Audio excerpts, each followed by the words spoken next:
Okay,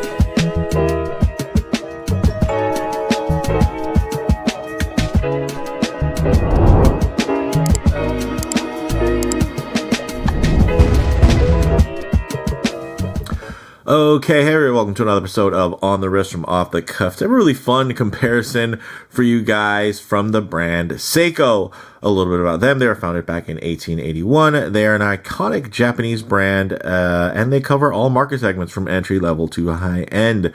Now, in terms of what we'll be specifically focusing on today, this is going to be about their new Marinemaster models, which are essentially their first global few releases to bear the Marinemaster name, originally reserved for premium JDM models. While the first Marinemaster was actually a 100-meter SBCN005 Transocean, a quartz-powered titanium watch from the late 1990s, but most fans will recall the 6159 high-beat diver-inspired lines that the JDM SBDX001 Marinemaster 300 of the 2000s popularized. We have, of course, the Seiko Prospex SJE119, which is actually an extension of one of the first few releases. This is the newer updated one with the dark blue dial to match the dark blue bezel insert. And then we have also the SLA Marinemaster 300, which is a return. Now, a bit of a return to form, if you will, in terms of what people are more accustomed to. Now, when it comes to the watch on the left, it's a premium modern reinterpretation of Seiko's original diver from 1965, the legendary 62 MAS. So, I know some people weren't too thrilled to see this kind of receive the Marinemaster treatment, but I will say it does make sense for them to revitalize the Marinemaster name. And of course, if they're going to start it, they should start at the beginning. So starting off with the 62 MAS, especially with considering how popular it's been in the recent years, made perfect sense. But of course, it was only a matter of time before they followed up with this on the right-hand side, the modern reinterpretation of Seiko's original high-beat diver from 1968 that would later go on to inspire the JDM Marinemaster 300 diver line and various similarly styled variants, which, would be considered Marinemaster 200s and, Granddaddy all types of different ones. They actually retail for pretty close to the same price. So $2,800 MSRP for the SJE, while the SLA is going to go for $2,900. I've sourced both of these from Belmont Watches in San Diego, and I own both, and I wear both quite regularly. So I thought, why not compare the two? Because I do think that although they have a lot in common, there's actually a lot that's very different, and I think that they even are marketing themselves towards different buyers. So you might like one, or you might like the other, or you might be like a lot of people in, the comments section of YouTube and not like either. So with that said, let's go ahead and zoom the camera out, get these pieces in hand, and take a closer look. All right, now before we dive in, big shout out to Strapsco and their Dasari premium Saffiano leather octo rolls. Now, as a watch collector, of course, I do actually even collect watch storage, which is pretty cool. And honestly, I've experienced quite a few. Some can be very expensive, some can be very affordable. And the thing I like about these Dasari rolls is that they are a beautiful sweet spot. I mean, look at the padding here you get from this setup. So that's going to be a nice little workspace, whether you're going to be doing some strap changes, bracelet changes, adjustment of some of those links, or you take it out to, let's say a watch meetup or something like that. And I like that. Very compact. The nice thing is, since it is, of course, shaped with some flat edges, that means it's not going to roll away if you're going to be packing this in a bag or something like that. It's great for tabletop, also great to pack. And then, it's just clean. I like the Saffiano leather. I, of course, like Saffiano leather straps. I think they're very nice in terms of the versatility, with having some really nice texturing, but still being rather tough, but also giving quite a premium look. So I dig that. Look at, you guys can see here, the tolerances are very nice, the stitching, very handsome, and these aren't super expensive. Now, there can be some ultra expensive models, and I'm not against luxury products, guys, but I know not everybody wants to spend that extra because they sometimes would rather spend that money on some watches. And I really did, as much as I love these two new Marinenmasters, I kind of wanted to set them aside from my typical Seiko collection, which I have in different storage cases, because those ones are a little bit more stationary. They're more of the collectibles.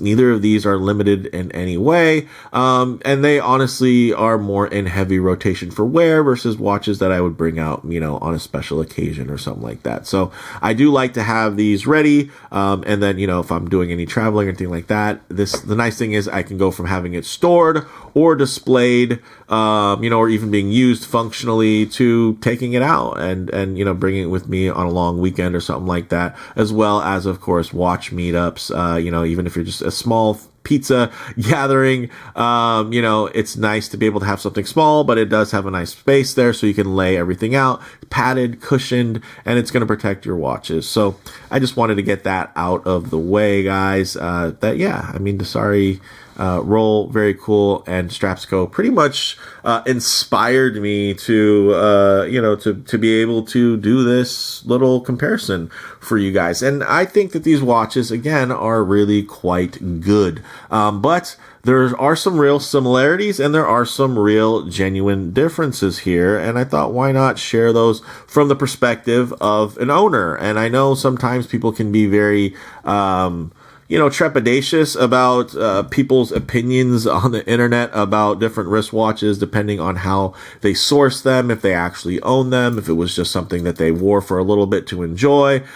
So these are watches that I own and wear quite frequently. Now, they are quite similar in that they're both from their premium Marinemaster line, and they're really meant to be premium watches that are a sweet spot. They're not the most overly technical watches or dive watches that Seiko make. There's those, I would say it still falls to the LX line, and they're not the most luxurious because you have, divers within the Grand Seiko line. So these for me are an amazing sweet spot, though, in terms of wearability, functionality, heritage, and all that. And I dig that. And they are premium, yes. And you can get cheaper watches that are going to have a very similar aesthetic from Seiko, or you can go even cheaper and get watches with a similar aesthetic from other brands that are paying homage to these Seikos. I will say there is something definitely very satisfying about having this in-house design language, not just in-house movements, in-house, lubricants, in-house jewels, crystals, all the things that Seiko do in-house. It's very impressive, but I think something that is a little underappreciated is the in-house design language. These are iconic because of Seiko, versus, you might be getting another watch that's an homage, and yeah, you're basically paying for a design from a different brand, right? And the design that was made popular by another brand and not necessarily the brand on your wrist. So I think there is something that is of intrinsic value to having also in-house design. And I like that, very clearly a skin diver. Yes. And it does play up a bit and modernize the 62 MAS, design language, but it's still very clearly a descendant of the 62 MAS. Same goes for here. Now we've really updated that, stereotypical Marinemaster 300 layout, but there are a lot of modern niceties and updates that really, really improve wearability overall and make this something, again, not just to collect and to sit inside of a watch box for you to admire in the steel, but also something for you to admire on your wrist thanks to more well thought out ergonomics. Now, the main difference between the SJE and the SLA are going to be the movements. So you have the 6L caliber versus the 8L caliber. They're actually both regulated to the same tolerances. Yes, these are regulated. They're also decorated. They're not decorated to the extent of higher end models from Grand Seiko, but they are still well decorated. Now, the 6L movement here, again, equally regulated, and the regulation is the maximum tolerance. Seiko will say that these are accurate to -10 to +15 seconds per day, but you put that together, that's about a 25-second window in terms of variance. Now, when you're buying something, you're not expecting it to be at the extreme variance, even if you're going to buy a chronometer. you're expecting it for that to be the worst it's going to run. So the worst that these will run can be plus 15 to minus 10 seconds per day. Now, to give you a little bit of perspective on that, a top grade ETA or SLA movement is going to be plus or minus 15 seconds a day. And those are the same movements that end up being regulated to become chronometers. It's not guaranteed because honestly, you can even regulate, the secondary one step down also to still be chronometer spec, but they're not necessarily chronometer grade. Now, plus or minus 15 seconds per day, right, is actually a wider tolerance because you can go plus 15 to minus 15 versus minus 10. So there's a 5-second difference. So instead of 25 seconds, that's a 30-second window. And that's if you're going to get top grade. And you know what? You're not getting a top grade movement when you buy an Oris Aquis, which is going to be very similar in price point, right? And I love Oris. I own the Aquis. But let's face it, they're not using top grade SLA movements. You can pay more for it in-house, but guess what? You're getting in-house here and like truly, truly in-house. So, I think that's something that's a little underappreciated and a little misunderstood because the way that the Swiss will actually represent their timing tolerances, because they'll actually do an odd thing, right? So you can see where they can do stuff where they'll say like plus or minus on both ends of the spectrum. They could say it's plus or minus 4 seconds per day or plus or minus 15 seconds per day, right? Top grade. Now, when you hear that, it could be minus 4, that's nice, but it could be plus or minus 4, but it could also be plus or minus 15. So if it's plus or minus 15, that means it can be minus 15. So why would you not just say minus 15, plus or minus 15 seconds per day? It's because they'll tell you that, on average, the median rate will be something like, probably closer to plus or minus 4 seconds a day. But they're not guaranteeing that. Just like Seiko aren't guaranteeing it, but they're not going out of their way, I think, to really deceive anybody in terms of that. So I know that's a lot to kind of dive into, and a lot of you just wanted to see these side by side. Now, one has 200 meters of water resistance, the other has 300 meters of water resistance. Although this, of course, this case shape is really well known for its saturation diving chops. This is not a saturation diver and doesn't have the professional text across the dial. It is, rated to 300 meters within the ISO standards for scuba diving. Same here, except it's only 200 meters. They're both dive watches, and they both do have the diver's verbiage all across the dial in terms of the text to let you know that they are professional tools. Also, they're in the Prospex line, right? So these are absolutely, robust enough to be used just as functional tools. The nice thing is I think they're also handsome enough to be worn on, more casual occasions to include daily wear. Now, the sizing is quite different here. You have the more vintage inspired size here from the SJE. That's going to be really, really nice. It has a 38.5 millimeter diameter case, and it's about actually 9.3 millimeters across the bezel. So very, very nice. Very thin at just 12.3 millimeters, and a great lug to lug at 46.7. Whereas for the Marinemaster 300, you're going to have a 42.6 millimeter diameter in terms of the case, a 41.5 millimeter diameter in terms of that bezel. Well, let me get that to focus. There you go. And then it's going to have a 13.4 millimeter thickness, so slightly thicker, but the nice thing is they do some really amazing case work, as you can see here, to get those undercuts, to get those bevels, to really shrink down the visual weight of this piece. Also, it has a 49.1 millimeter lug to lug, which again is going to be a little bit on the longer side, but I think the beauty here is that they offer you two options. So if you do want to get into something like this, right, within this space, you can absolutely do that. And with a smaller watch or a larger watch, some will say that why didn't they just make a smaller version of this watch? Well, I think it would just be overly redundant at the end of the day. And because of how well this watch actually wears, you don't necessarily need a smaller one. And if you actually do have a small enough wrist, this is a watch that is designed to be smaller, a design, where its actual, proportions are meant to be smaller. So I like that. I like the fact that it is actually going to, read that way and render that way, and things are going to be quite proportional. And I wear this watch quite a bit, and it's it's $100 cheaper, but it's by far not some type of inferior incarnation of a Marinemaster. This thing's awesome. It has a 45-hour power reserve, 4 Hz sweep. It even gets a see-through case back that does have a slight decoration on it of the tsunami logo, but it's taking a note from Grand Seiko, right? Grand Seiko do that. Not everybody's happy that Grand Seiko does that, but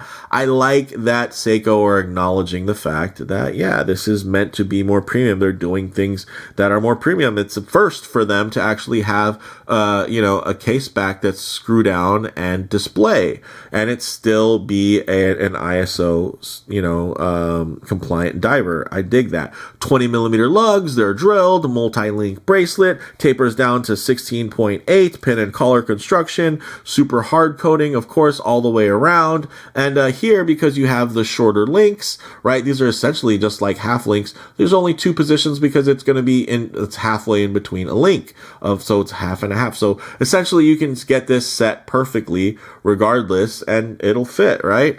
Here you have slightly longer links, but the nice thing is they're not overly long like previous SLA generations of the Marinemaster 300.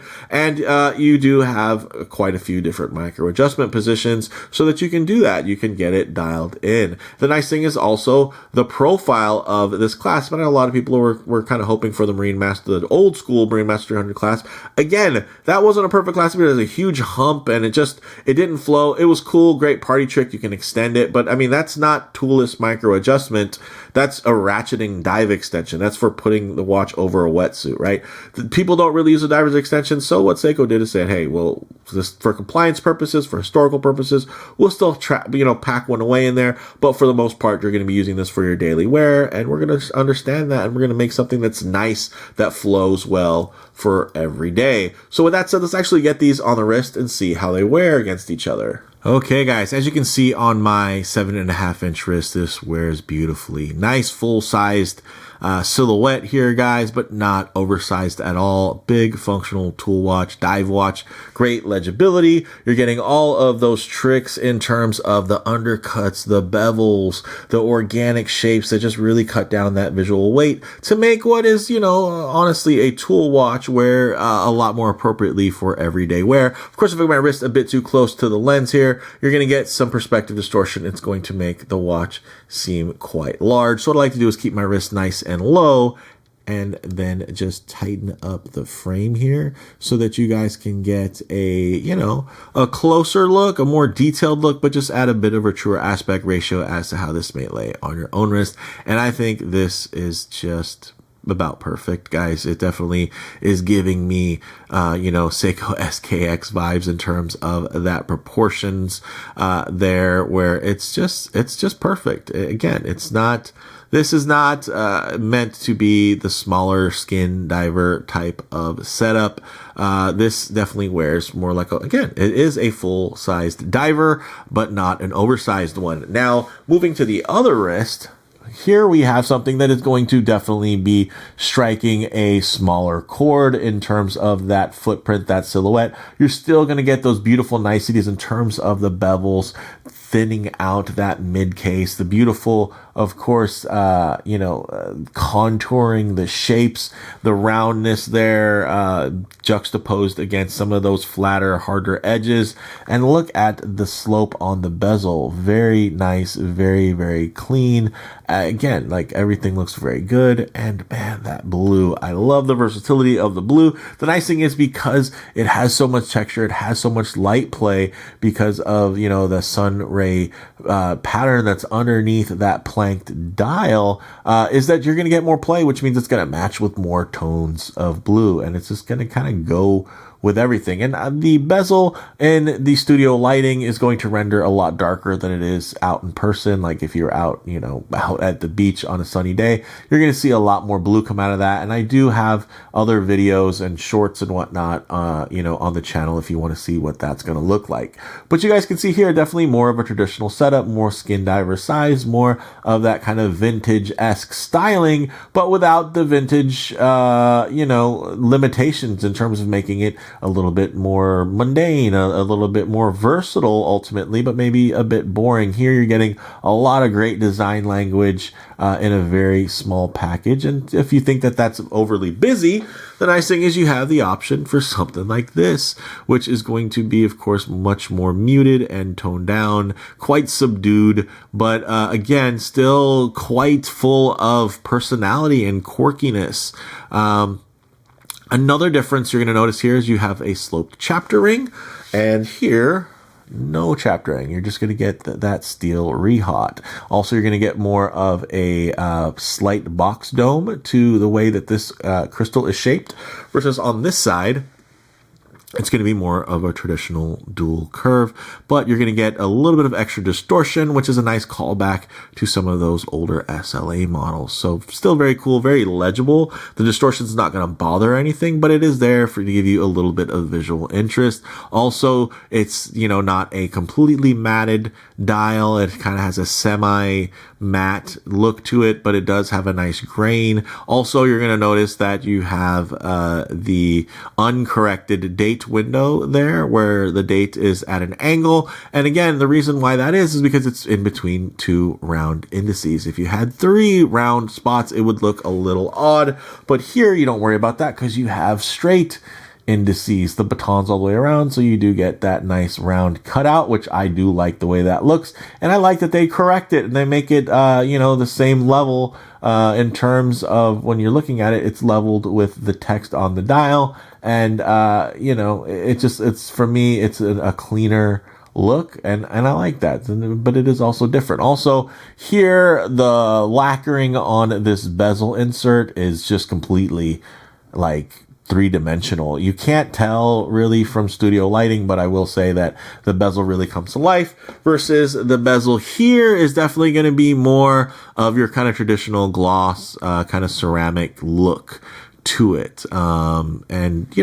That's good. And again, it helps this watch remain quite versatile. So I dig that. But with all that said, let's go ahead, get the camera zoomed back out, set up for some Lume shots, low light transition. And now I'm zooming out. Okay. So Lume shots, low light transition, and closing thoughts. Okay, let's go ahead and hit the lights here. Hey, just like you expect, this is their top shelf Lume Bright, which does mean you're going to get a couple hints of green during daylight, as you guys saw earlier in the well-lit studio conditions. But it means in darkness, though, these really glow to a whole nother level. One thing I also did want to mention that I forgot to mention in terms of one of the differences that I think are a strength in one direction versus the other are going to be that this SJE model does have a shielded Lume pip versus the exposed Lume pip on the SLA. So that's a bit of a bummer. I'm a big fan of the shielded Lume pip, just because that means it's not going to tarnish as easily, or of course patina as easily over time, whether it be from sun exposure or just general dirt. But one thing, of course, I always like to do is work in a bit of a low light transition, because you're not always going to be out in the middle of a field enjoying direct sunlight. A lot of times you're going to find yourself coming in and out of buildings, walking underneath overhangs, or just hanging out underneath the shade of a tree. And guys, these watches do not disappoint in mixed lighting conditions. Check that out. Super legible when transitioning, of course, from the high contrast Lume to the beautifully contrasted dial and bezel setups in terms of the way that they hold the light, reflect the light in different ways. They look fantastic.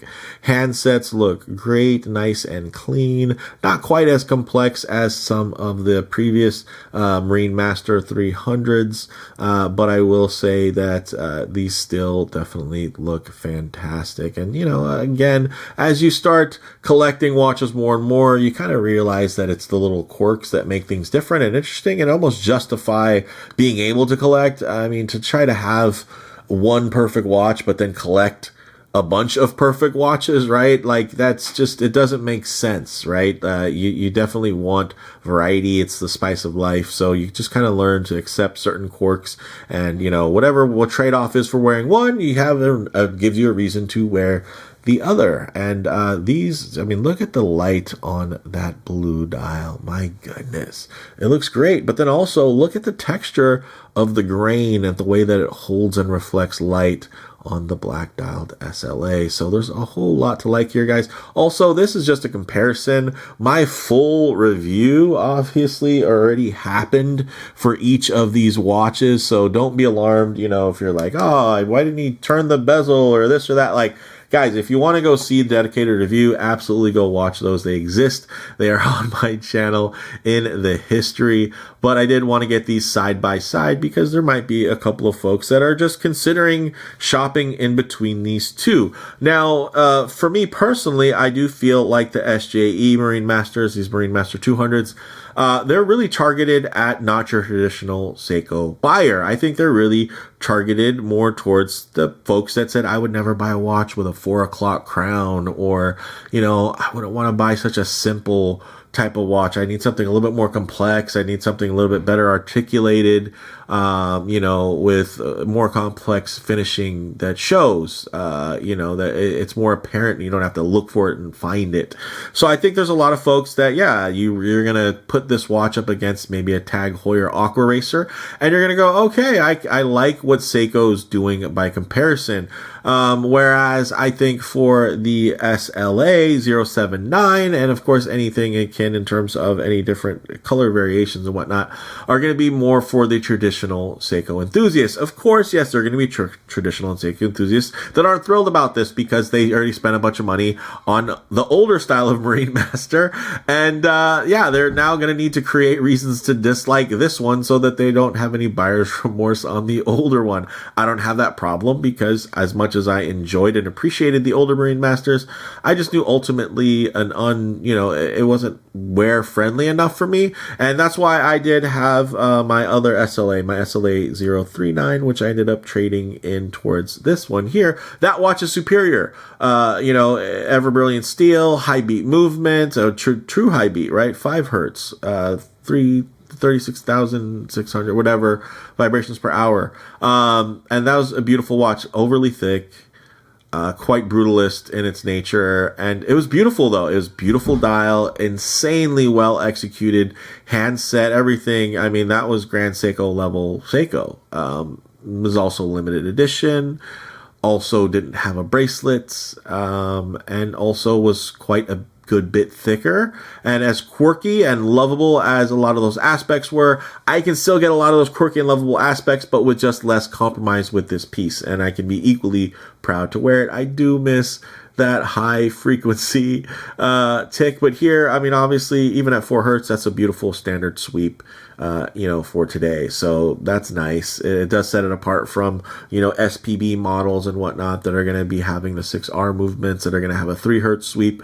And it does set it apart from, you know, certain movements from the Swatch group, to include even Omega watches, right, that aren't even beating at 4 hertz anymore, that have been detuned down to 3.5 hertz, and then 3 hertz for anything that's like Longines or below, right? So there's a lot to like here. Of course, there are a lot of comparables, but I mean, if you're passionate about these designs, if they speak to you, if you've owned a few homages and you're just like, which one is going to be the one I actually spend some real money on, I think these are two amazing options. They both look great, they wear well, and I think even as somebody who owns both of them, they give you a reason, like they give the community a reason for them to exist. That's not like, why'd you create this one when this one outdoes it in every way? No, there's trade-offs, right? In terms of wearability, in terms of size, in terms of complexity, pizzazz, and personality.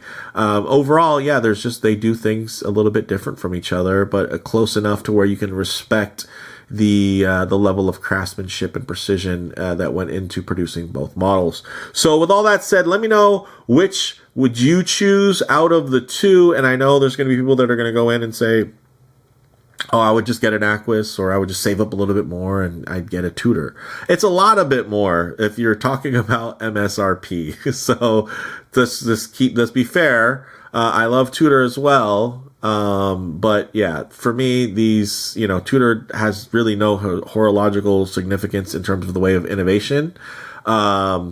They didn't invent anything. They didn't, you know, like they're just which is great for them. They're a brand that lives off of being a more affordable Rolex. The Rolex is what created the desirability, and Tudor was able to deliver that to a more value conscious demographic, which is fantastic for them. But at the end of the day, Tudor will always be value brand Rolex, whereas Seiko was made to compete with Rolex, and I think they do on certain levels. Of course, not in all of them. I think they have Grand Seiko for stuff like that, but I like that within their history they have their own innovations. It's not like Seiko, Grand Seiko, like Spring Drive was developed by Seiko, not Grand Seiko. It just was very popularized by Grand Seiko. So I think it all comes back. Seiko is just, there's a reason why it's such a top brand. There's a reason why some people are upset about it. It's because they're passionate about it. They care about it. And yeah, some people are not thrilled, and yeah, people are get excited and upset about all types of things that mean something to them, whether it be Star Wars or the Marvel Cinematic Universe, or, the direction of Porsche and, or Lamborghini or Ferrari. So it's one of those things where if there's an enthusiast base around it, there's going to be a lot of criticism as well around those things. So I get it. I didn't design these watches. I don't sell them, so I have nothing to lose or gain from people being upset about these watches in the comments. So it doesn't bother me in the slightest if people are upset with these, because they absolutely speak to me and I enjoy them, and I know that I'll be a part of a very small demographic of folks who actually like both of these watches. And I think ultimately for Seiko to continue making either of these watches, they do have to continue to appeal to different audiences. So with that said, let me know what you all think down in the comments below. If you like the video, please do a like, and for nerdy, please subscribe for more content just like this. Thanks, guys.